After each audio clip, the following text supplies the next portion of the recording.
Your Steve Jones Show podcast is loading now. The Steve Jones Show podcast is sponsored by Purdy Insurance. Visit Purdy Insurance on Market Street in Sunbury or visit online at purdyinsurance.com.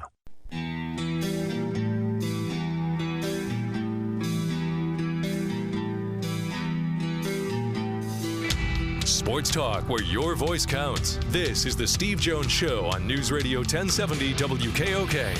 Now from the Sunbury Motors Studio, here's Steve Jones. Great to have you with us on the show today, brought to you by Sunbury Motors, 4th Street in Sunbury, Sunbury Motors Kia, routes 11 and 15 in Hummel's Wharf. And you can always go to sunburymotors.com to see their great line of Ford, Lincoln, Kia, Hyundai, and their great pre-owned inventory. You can even buy from the comfort of your own home at sunburymotors.com. And today's show brought to you by Purdy Insurance. Market Street in Sunbury. Go to purdyinsurance.com.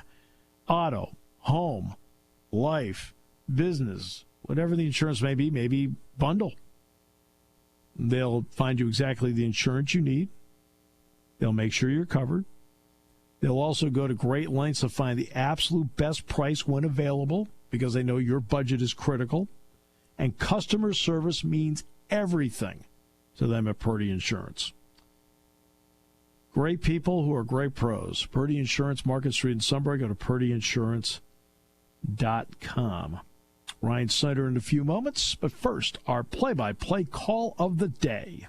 Driven to deep center field, Rowan back. Are you kidding me? Oh, what a catch. What a great, perhaps game-saving catch. Oh, look at this catch. His nose hit this bar at the top of the fence. Oh, wow. Or maybe it's just a gash. Hopefully it looked like he hit a metal with his nose. Look at him hold on to the baseball. That's incredible. That is just hangs on to the baseball. That's his first thought, is hanging on to the ball. All right. Aaron Rowan's great catch, which was phenomenal.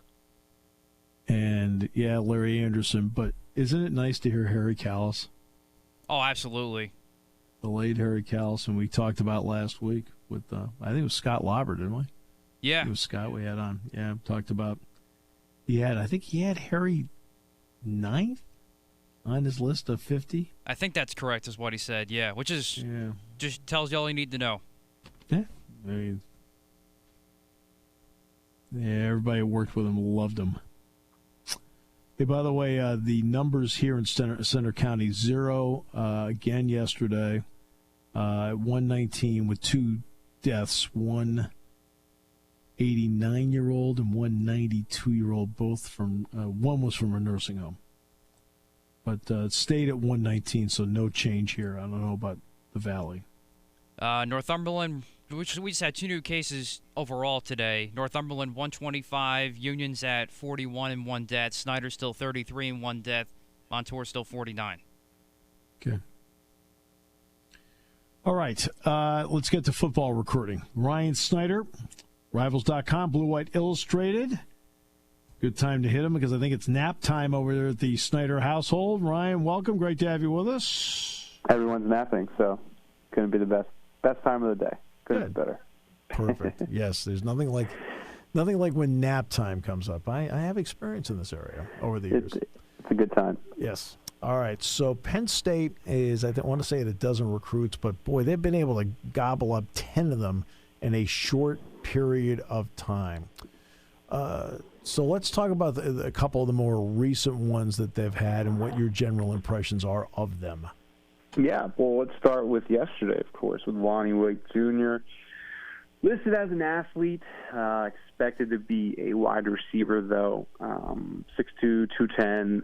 The thing with Lonnie, and I think this is a theme with a lot of guys that, over really the past month, it's just he's been here for a visit, he's been here for camp, so they have good information on him. And what we have seen, especially over the past 2 months, with visits taking place and even limited amount. You can only do so much over Zoom, basically.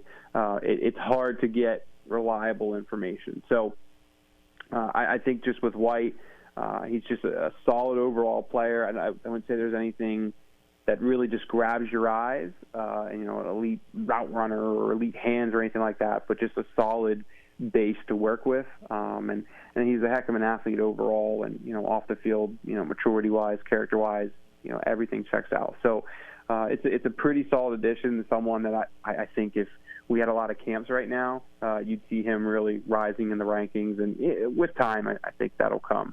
Rodney McGraw was a defensive end out of Indiana that Penn State flipped from the Hoosiers earlier this week. He was actually, from what I understand, their top defensive end target. And when John Scott came in, he kind of just changed, I guess, their defensive end board. There were some bigger guys that were kind of tweeners that Sean Spencer was looking at originally, and when he came in, that kind of all seemed to change, and so we're looking at some more guys with McGraw's build, 6'2" or 6'4", 6'5" range, 215 to 235 pounds, just kind of the long, lengthy guys that can really build into their frame and kind of take after Oweh and Isaac in the coming years. So that was another solid pickup. They still need help there, and of course Christian Veilleux, then the quarterback that they added, and let's not forget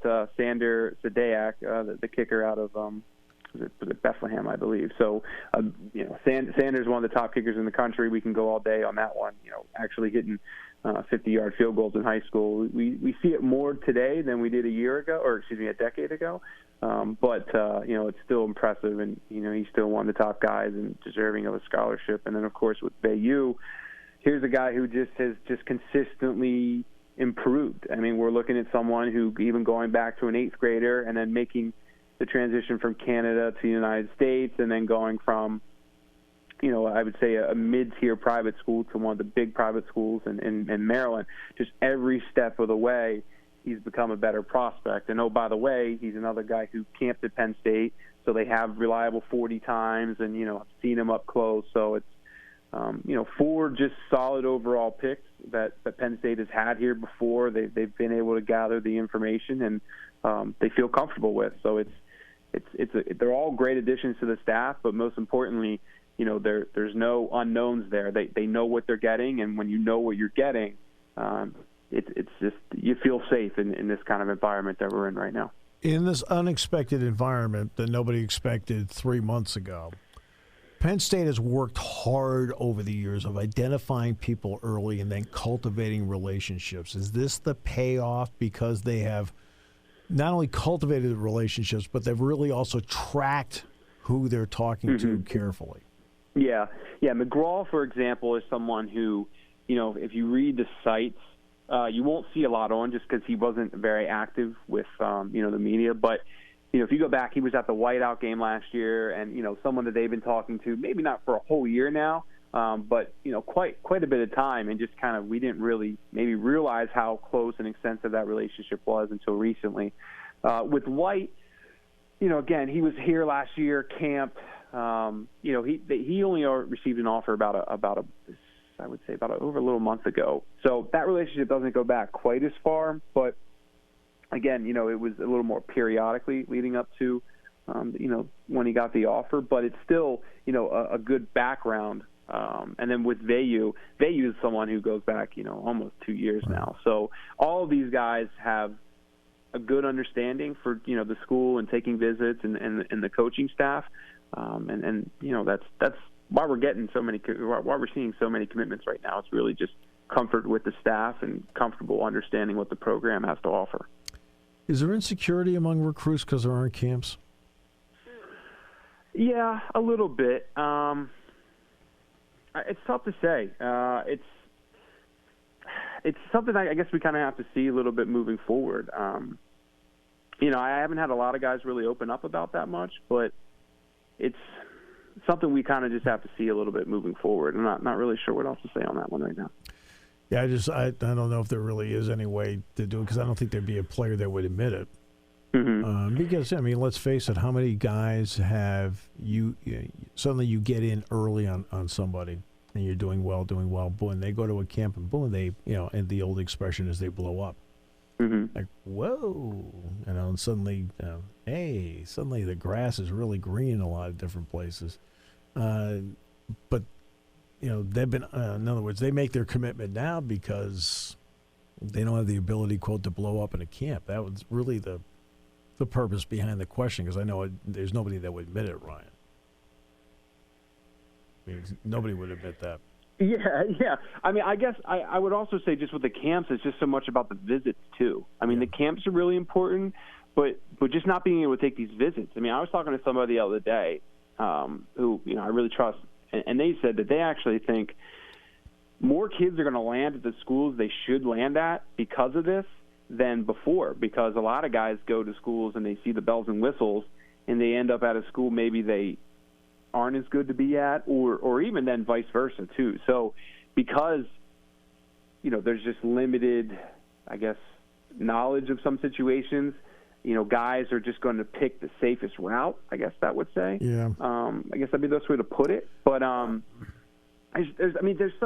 guess where I struggle with that, though, is just that it's just kind of a gray area, and every individual is so much different that I can think of 10 guys where that fits, and I can think of 10 guys where it doesn't. So it's just kind of it's a tough way to look at it. But I do – one thing I will stress real quick, though, is just that I think what we're about to see here in the next 3-4 weeks is going to be a very, very busy period, because I truly believe that by next week we're going to know there will not be visits in June. And then there's a lot of talk that if there's no visits in June, well, do you get rid of the July dead period? And there's a lot of talk that probably won't happen because coaches want to get their players back in July. Yeah. And if you get your players back, and not to mention they haven't been here for so long, that needs to be the priority. And, of course, that makes complete sense. So hosting official visits over the weekend, that doesn't really work. So there's a mindset right now that if we learn, I think it's May 13th next week, that there won't be visits in June, we're not going to see a kid step back on this campus until Penn State plays its first game in the fall. And that's, of course, if we have football in the fall, which I still think we will. Right. Coaching staff changes happen. They happen everywhere. And so there usually is the perception of, they made a coaching change. What does that mean in the recruiting part? Well, they're going to have to learn, our guys. But there's also another part. They've been recruiting other areas of the country, too.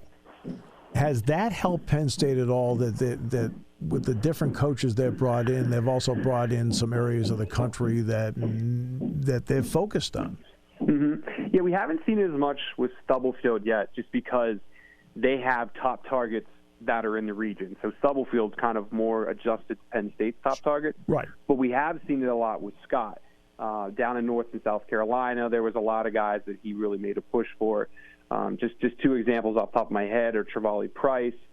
He's from down in North Carolina. And then also George Wilson, who's from the Tidewater region, which is an area that Scott plans to, really pursue. So that's a position we've definitely have seen some, just, I guess, outside the region or guys that, Penn State doesn't have a big footprint in. But, again, they got to land these guys, too. And right now I think that they're in a pretty good position with Price and Wilson. But, those guys are also still pretty, I guess, I wouldn't say confused, but they just need to get a better understanding for what this summer is going to look like before we get a better feel for where Penn State stands in that. But I think those are two players that they'll absolutely be top 5 with. And, if I were a betting man, I think Penn State should be able to get one of them. Okay, where do the current players stand in this? Because a lot of times your best recruiters are your players. They they host guys on campus. They get them in the locker room with them. They get a feel for you, and they get a feel for what it's like to be here. And the Penn State players over the years have been tremendous recruiters for this staff. What has it meant not having that ability to do that, and how can you get around that? Well, I think having a good recruiting class is very important, and it's not even just this class, but even the past class, guys that haven't enrolled yet. Like, for example, I just talked to Alou Fashanu this week, and Alou isn't as active in it, but we talked about how some of the other guys in the class, like Golden Shumba, for example, who's a WCAC, Washington, D.C. area guy, has been talking to Landon Tangwall, who's another guy from that region, and just kind of working together. It's not even really so much talking to other players or other recruits, but just kind of getting better backgrounds on guys. So then when they do talk to recruits, they just kind of know what they're talking about, I guess, so that makes sense. And, with the current players, it's tough to say because I think having those guys and, getting recruits on campus to hang out with those players is important. But I also think just getting them on campus to meet with academic advisors and dorms and all that stuff is just so important too. So, right, that's important. That's important for the parents. But believe me, that they say, so really, what's it like around here? Relationships, of course. Right, and that they coaches will tell you that the current players can really help make or break what you're doing. Absolutely. I mean, that's what official visits are so important. It's not about the bells and whistles. Well, to some degree, I guess you could say it is. You know what it's really about? It's about after the game when the player goes and hangs out with, Micah Parsons and his buddies in the dorm. That's when, commitments are sealed, if you could make a case for it. But, I mean, listen, Penn State has a lot of good players on campus that when they get back and when these visits occur, they're going to help a lot, in those situations. But I also think that when we get late in this process, it's going to be very chaotic. Guys are, going to want to take their visits and look around. So I think to some degree getting, the commitments on campus to meet the players is going to really help them. But then I've also seen guys that, get up here and, they don't always mesh with everybody. So that's something that, interesting to watch too. But I just think at the end, really, when we get to November and December, it is going to be one of the more interesting decommitment periods that we've ever seen. Yeah. Which is interesting, and of course, then causes mass panic in the streets. So very much on the message boards more than the streets, but in the streets too, maybe. In today's world, that is the streets. What is?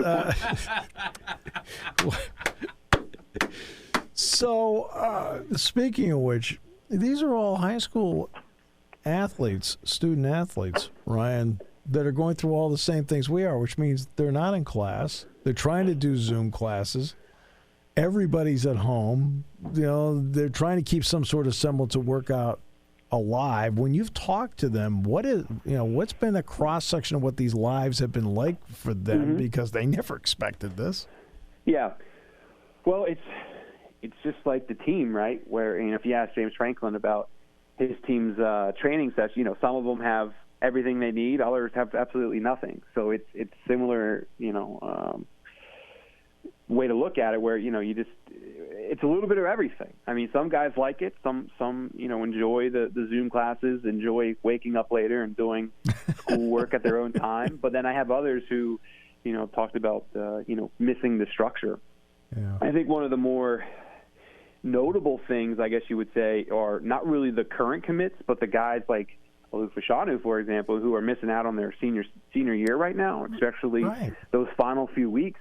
Again, I had a really good talk with him last week, and, he was just talking about how it's just, when we can all remember back to high school, those final, 6 weeks or so were really more fun than work in senior year.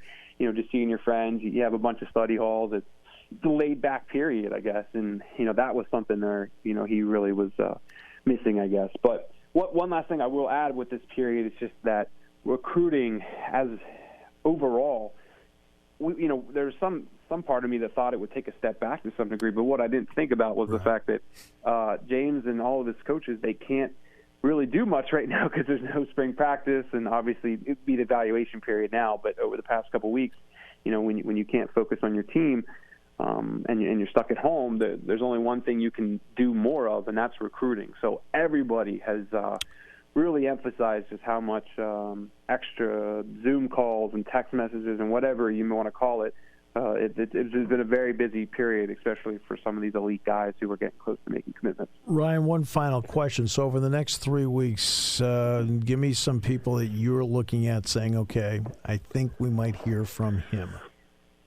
Man, so this is a really wide open topic because I really believe that when we get to next week and guys realize, holy crap, I don't know if I can take a visit for the whole summer, I think we're going to see a flood of guys say, you know what, why am I waiting right now? I know this is my favorite school, or at least I'm down to 2 schools or so. I need to just lock up my spot. So I think the end of May and early June, we're going to see a flood of commitments. Guys who are saying right now that they have no plans to commit are going to commit. One guy I think off the top of my head I would say is keep an eye on Caden Prather. the top wide receiver out of Maryland. He's arguably one of Penn State's, I would say, the top 2 receivers. Keep an eye on him. I think Dejon Warren, a cornerback out of Lackawanna, someone to watch. He's only been able to visit Penn State, and, the school has a great connection with Lackawanna, so everyone's expecting him to end up here. But, he also has Alabama and all these other elite schools, Georgia, for example, that he wants to visit, and it's understandable. Well, I think he's going to learn that that's not going to happen here very soon. So he's another guy to keep an eye on. And then maybe one other I would mention is Kelvin Gilliam. He's a defensive tackle prospect that I think Penn State's pretty high on. D-tackle isn't a major need this year, but I think they want to add one. And he's a guy who, again, he wants to wait. He wants to take visits. But he's going to realize, I think, pretty quickly that it's better to lock up your spot and drag it out and potentially miss out on your top school. Appreciate the fact that you took time during nap time to include us. Got to get to work now. This is missing out on valuable typing time. No, I'm just kidding. Go type. Hey. Thanks, guys. We'll come back with more in a moment here on News Radio 1070 WKOK, brought to you by Purdy Insurance. When it comes to car buying, there's the other guy's way, and then there's the SMC way. The other guys force you into a vehicle you really don't want. The Sunbury Motors way lets you take the time you need to browse, ask questions, and take the test drive and think on it. For over 100 years, the Mertz family and all their employees have made your experience the most pleasant one you'll ever have. The other guys won't offer you the best price for your trade, no matter how much they say they will. The SMC way is their promise to provide you with the most money the market shows your vehicle is worth. The SMC way is to offer you all applicable factory rebates on new vehicles and generous discounts. Looking for a pre-owned vehicle? The SMC way checks each vehicle in a 200-mile radius to determine the lowest price, then beat it. It's the lowest price promise, just part of the SMC way. The choice is up to you, the other guy's way or the SMC way. The SMC way wins every time. Sunbury Motors Company in the North 4th Street Auto Plaza, Sunbury, and at sunburymotors.com. Selling more cars and satisfying more customers for over 100 years. Market Street in Sunbury, go to PurdyInsurance.com. The Purdys have served this valley for decades because they've been able to find their clients, customers, and in a lot of ways their friends, exactly the right insurance. I don't know, auto, home, life, business, maybe it's a bundle. They have figured out whatever the way they can to save you money on that insurance purchase, especially if they have the ability to cross state lines on an insurance purchase and save you money. They'll do it for the exact same coverage. And along the way, they'll update, talk to you about your insurance needs, and if you ever need your insurance, they'll go to work for you as if it happened to them. Customer service means everything to them. They are the insurance professionals, without question, the insurance professionals. And they have the ability to be the best in the business because of how hard they work for you. And we're in the Sunbury Motors studio, Sunbury Motors, 4th Street in Sunbury. Sunbury Motors, Kia, routes 11 and 15 in Hummel's Wharf. You can also buy online at sunburymotors.com. Go online, check out their great line of Ford, Lincoln, Kia, Hyundai, pre-owned inventory. You can actually make the purchase from the comfort of your own home. Almost at sunburymotors.com. Major League Baseball talking about reopening. They have come up with and agreed upon a proposal. The question now is whether the players agree with it. It could be 78, 80, or 82 games before it's all said and done. And I've seen as high as 82. I've heard as low as 78. Matt talked 80 along the way. Taking your calls at 800. And I said, Matt said it's going to be 80 games. And I said, Matt. I said, we're not talking about how fast you drove to get to work today. But that's what they're talking about. And now I have to run it by the players. That's the key. They have to run it by the players when it's all said and done. We'll see if the players agree to it. They're going to present it to them tomorrow. And then we'll start taking steps obviously, to start with, no fans in the stands. Racing gets going this weekend. Now, UFC was last weekend. Nothing screams Happy Mother's Day like a UFC weekend. By the way, to all the moms, we hope you had a great day yesterday. And especially to brand new mom, Lisa Catrillo. Yes, we had a lovely day yesterday. Did you get her breakfast? Did you get her dinner? What did you do? I grilled dinner last night. I made steak kebabs with peppers and onions, and it's one of her favorite meals that I make during the summer, so I made it for her yesterday, and she loved it. Well done. Yeah. Excellent job. I got some ice cream and went for a walk yesterday. Nice. So, yeah, it was a good day. There's the three of us. That's wonderful. Great to hear that. And so, yeah, that is so happy Mother's Day. But now we're going to actually get back to live sports, which means that the first thing up will be, I want to say it's Darlington, right? Yes, at Darlington. And it's going to be 3 races in like 4 days or something like that. Well, what's interesting is that in racing, they spend a decent amount of time practicing. And for example, this is the month of May. How many times do you hear about it's a practice day at Indianapolis? Now, they're not going to go out and run 200 laps. You know, they're going to go out there and they're going to run, I don't know, anywhere from 5 to 20 laps just to get a feel for the car, get a feel for the tires, get a feel for the track, get a feel for the traffic, whatever. And they'll practice, a few times before they qualify.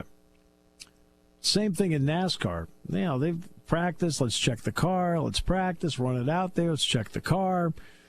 Then you've got, then you go through qualifying. What's going to be interesting about Darlington, which is a really difficult track to begin with, and it is a difficult track, is that when they go out there, is the race Saturday? Does that sound right?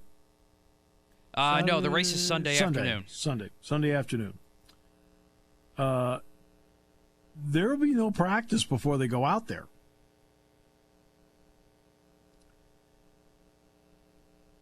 And I think they're running 4 races in 11 days total. Does that sound right to you? I think that is the count, yeah, because I know there's going to be another one Tuesday, and then I think they're going to do a similar schedule the week after. I'd have to look it up, but I think that's what they're going to do. And that includes, and they are going to run the Coca-Cola 600, right? Which is their big Memorial Day race. Sunday Memorial Day, Sunday night. And then IndyCar returns at Texas Motor Speedway June 6th. I think that's the date's correct. And then golf returns with the Nelson at Colonial starting June 11th. Now, these are all a little bit different than, obviously, the team sports that we're talking about with baseball, basketball, hockey, and then eventually football. In golf, it's you and your caddy, and there's a playing partner and a caddy. The only time you're together, really like together, is on the tee. Even at the green, you can be separated when you're on the green for a period of time. Rarely do you see competitive. They'll walk off the green sometimes together, but even now you don't have to do that. In racing, everybody, now, obviously you do have to bring the car back to be looked at and so forth at certain times where you're getting it ready, and that's the time where you're actually in close proximity. But once the race starts, number one, everybody's in fire suits and helmets. So it makes sense. So those sports, NASCAR, IndyCar, and golf will get going again. And then Major League Baseball will be the first team sport to get up and rolling. And then we'll see how it goes. It was interesting. Did you see the testing that they did on Major League Baseball? How incredibly low the infection rate was? I did not see that, but that's certainly good to hear because that's something that's going to be part of the criteria to get back to normal, or at least get the season going. I think it was 0.7%. Wow. In fact, I believe that the word that they were stunned how low it was.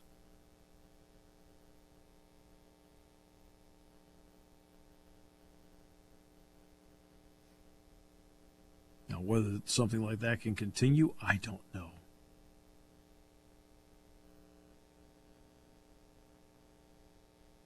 So this will be an important week for Major League Baseball, and there are also going to be some certain things where they're going to take advantage of the situation, and they're going to institute the DH evidently across the board. They're going to take advantage of the situation,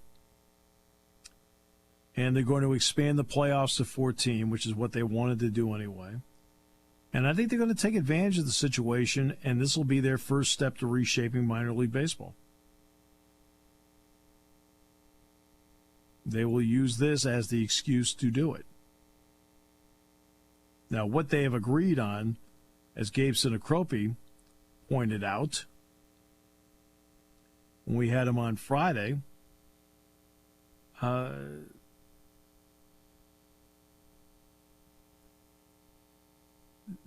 we're going to get an answer to that sooner rather than later. But what's interesting is nothing has been leaked out of the April 22nd meeting, which I find amazing. I find it amazing that nothing was leaked out of that. Nothing. Whoops. Sorry. Apologies there.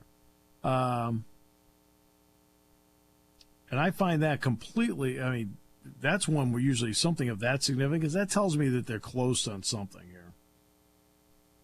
One way or the other. Well, we're going to start getting some players, huh? Michael Mennett, Will Fries. Wow. Well, that's good. Two great examples there. And let's see. And then they officially announced the 6 free agent signees, which I believe we gave to you that Monday anyway. So, there you go. Let's give the Jordan documentary credit for this. And, first of all, this was supposed to air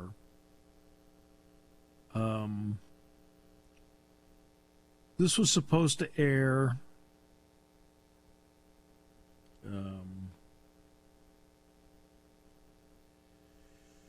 right after the NBA Finals, starting right after the NBA Finals. In other words, it was one of those that was going to be the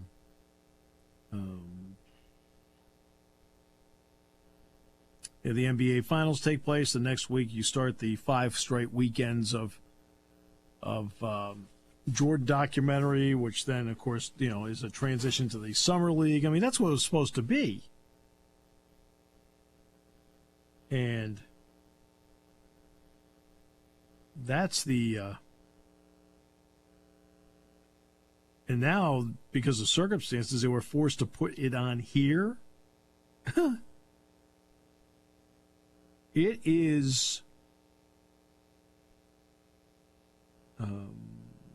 the ratings for this are phenomenal. Phenomenal.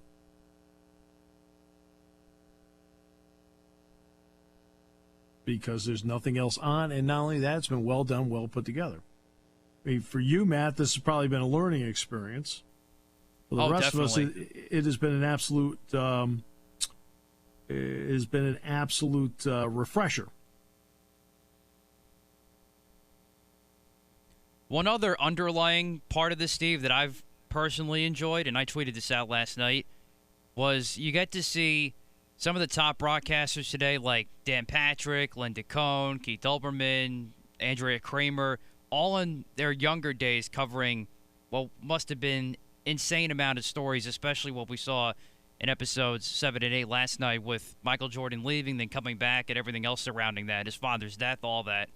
Just amazing to see that, too. Well, but it also shows how cruel all of this can be. I mean, you're sitting there, you're Michael Jordan, and you're listening to one story after another, or reading one story after another, that your father was murdered because of you gambling. Huh?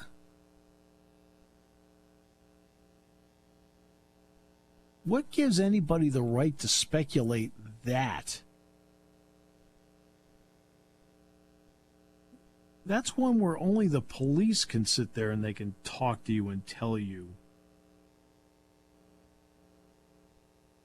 what the deal is. I mean, they have to investigate. They don't need you speculating.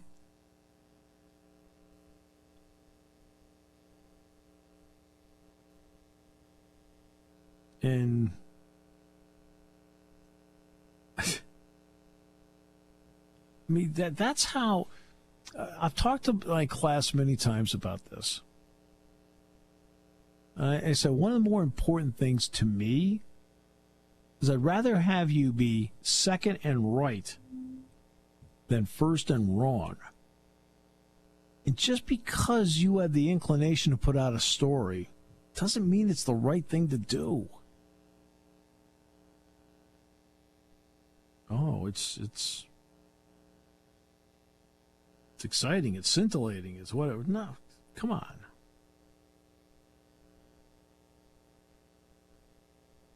Crazy. And I remember when that happened. That was the big speculation. He was also suspended for 18 months for gambling.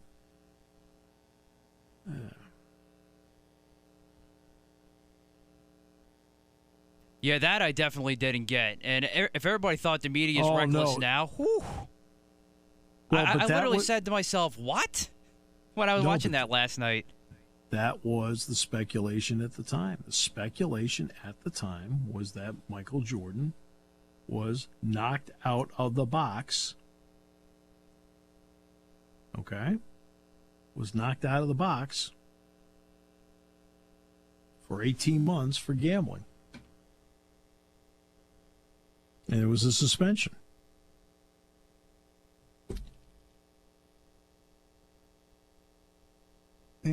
After a while,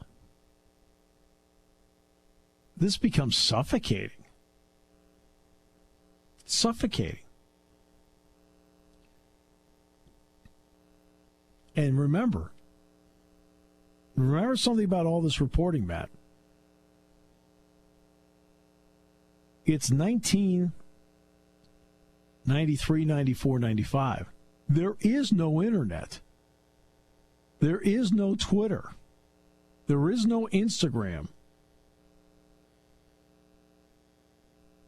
And to let you know that I'm a real world guy, there is no TikTok.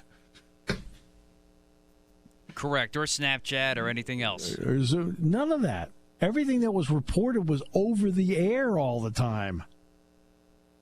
All of it was over the air. There was no Twitter speculation. Anything. This is all people who allegedly were responsible reporters making it. You got to be kidding me. All right, we'll come back with more in a moment. Brought to you by Purdy Insurance on News Radio 1070 WKOK.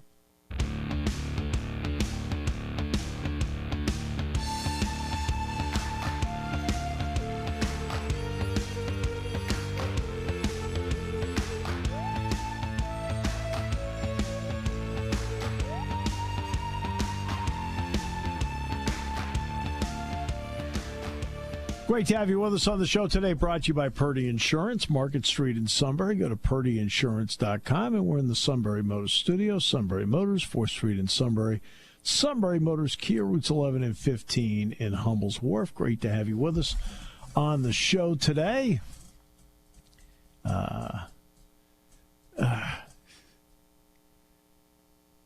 Yes, as you saw that Jerry Stiller passed away today, as we mentioned earlier. it is his rant about Jay Buhner that lives on forever. Speaking for all Yankee fans, when George Steinbrenner goes to the house to mention that he believes George has passed away when he hadn't. So here are the parents. I can't believe it. He was so young. How could this have happened? Well, he'd been logging some pretty heavy hours. First one in the morning, last one to leave at night. The kid was a human dynamo. Are you sure you're talking about George? You are Mr. and Mrs. Costanza.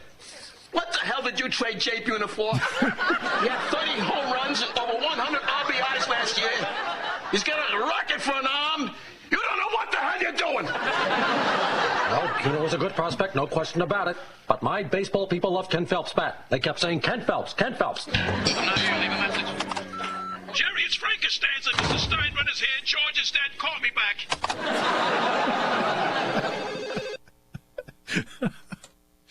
Do you know the Bubble Boy episode? No, I haven't watched a whole lot of Seinfeld. Okay, the Bubble Boy episode. The mother of the Bubble Boy is Lucille Mansell, who grew up here in State College. I know both her brothers, Jerry and Pat, really, really well. Their mom just passed away. Oh, boy. Mom passed away 6 months ago. She was in her 90s. But she was the bubble. She's been in Thelma and Louise. There was one, if you've ever seen a Sonic commercial where the mom shows up in one of the Sonic commercials, that's her. It's a State College. From State College. This show is so educational for you, Matt. You know, you needed this show. This is true.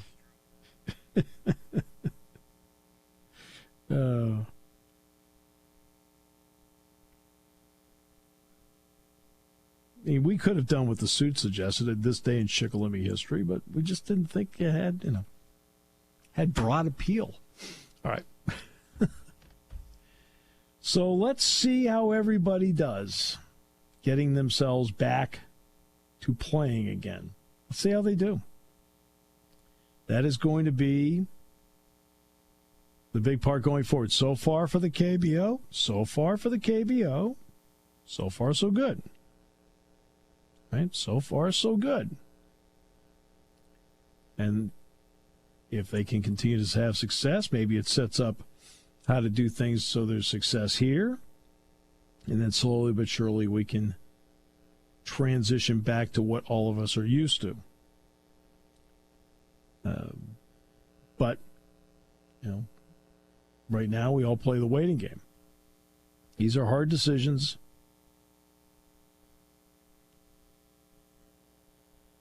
And the key is you want to do it right. So you can keep playing. Although the numbers have been looking, at least in this state, better and better and better all the time. You talked about your numbers. The numbers here in Center County have pretty much been stable. The problem you're having in certain areas is obviously, God bless them, the nursing homes. And then the other number that's have been, if you're wondering, like, for example, look at the numbers. Check out Huntington County, for example, Matt. Look at the number in Huntington County, which is, for the most part, an extremely rural county. They have Junie out of college. But you see how high that, relatively high that number is? No, I mean relatively high. It's not in the double digits. Huntington County's in the triple digits, right? It is. Yeah. It's a prison. Exactly right. And there were some questions about that last week. But it's just the way it is, where nursing home count and that's why Beaver County's still in the red, nursing home. Yeah. They all count together.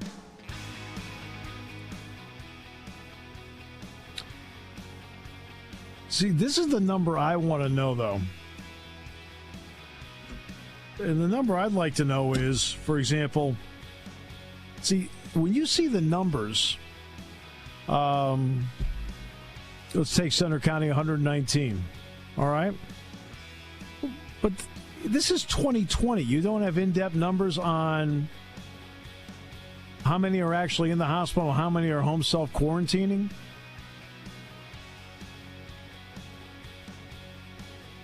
And then after 2 weeks of self-quarantining, haven't you recovered? It's 2020. How come we don't have any of those numbers? Wouldn't that give you a more accurate picture as to what's going on? I'm just a sportscaster. What do I know? For nearly 100 years, Purdy Insurance has been your locally owned, family-operated source for insurance products. With a staff of over 20 and partnerships with some of the industry's most trusted companies, Purdy has the experience and resources to get the job done. Whether you need personal, home, and auto, or complex business insurance solutions, Purdy will help you navigate through the process. Call today at 570-286-5855, or better yet, stop in their Sunbury office to see what Purdy Insurance can do for you.